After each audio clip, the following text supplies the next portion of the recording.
Right now, we'll sleaze.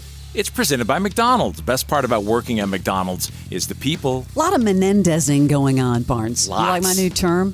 Menendezing? It is a thing. Yeah, I can't keep up with all of it, but Rosie O'Donnell, I guess a big sister to the boys, she was talking to Chris Cuomo about the brothers and their possible release. Well, I called them after I spoke to Mark last night about doing this appearance, and I said, what's going on? And they said, they're hesitant to hope.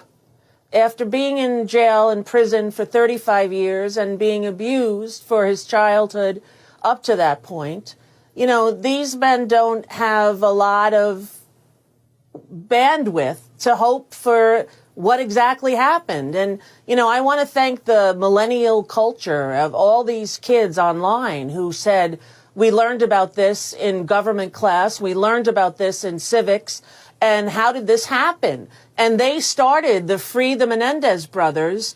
And then with the Lyle letter that came out, it was like there's so much new evidence that they must take a look at the fact that in 1989, no one was ready to believe that fathers raped their sons, but they do, and it's scary. You want a Menendez fun fact? Yes, I think I know what you're going to talk about. You're going to talk about the home, right? I was blown away to hear that the prior residents to that home before this gruesome murder took place, Prince and Elton John. It's unbelievable. Both lived there. Yeah, the family bought it in 1988 for $4 million. And then a TV executive bought it in 2001. He did some renovations. I would hope. And then it just sold. You ready for that? It sold for the first time in over 20 years, March the 20th, for $17 million. $17 million. It takes a special kind of person who wants to live in a home with that much bad juju, Who wants to live in that home? Yeah, no thanks. Dolly Parton donating $1 million to Hurricane Helene relief, talking about the devastation in East Tennessee, North Carolina. And what's great is that her East Tennessee businesses, along with Walmart, matched her donation to raise a total of $2 million. And our hearts go out to you in Florida. Hopefully you've gotten the Yes. hell out of there. It's just so devastating what is about to go down. And we feel for you. This is over 100 years, they haven't taken a direct hit in that Tampa area. And that whole west coast of Florida is just on alert. And it's just terrifying. When you say catastrophic, we mean catastrophic. I mean, that comment from the mayor out of Tampa who said, if you don't leave, you will die. I mean, what kind of a warning is that? And she was not just being sarcastic. No. Straight up. This is the last one that was even close to this big was in 1980. And that was Hurricane, I think, Allen. Man, this is like really say your prayers, double down. It's horrible. Madonna paid tribute to her brother. I don't know if you saw that. Her brother died at the age of 63 battling cancer, Christopher Ciccone. I didn't see that. Yeah, she said they sort of had like an estrangement over the years, but if you look at her Instagram, she shared photos of her and Christopher and their childhood photos that bonded them together. I guess they had a lot of tough times growing up, but it's good that, they were able to patch things up. And Grammy award-winning gospel singer Sissy Houston passed away at the age of 91. You know who that is? Yeah, that's Whitney's mom.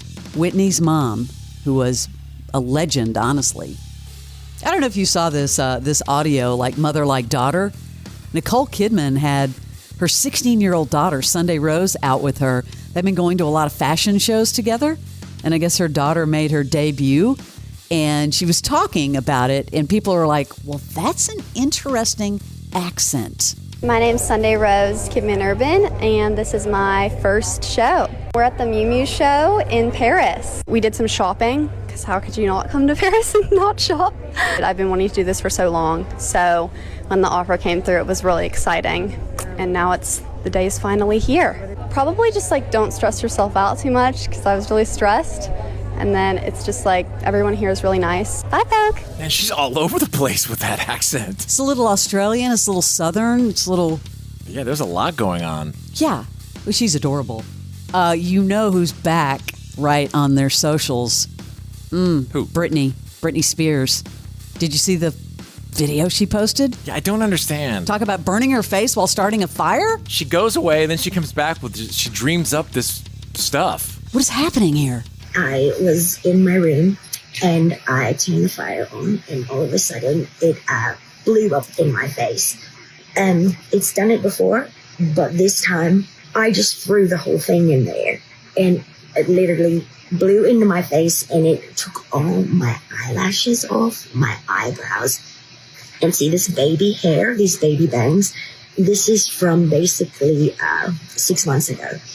It chiseled all my hair, and my face was like on fire. I was like, third degree, second degree burns. Like, what can happen? Because like really, my whole face went in.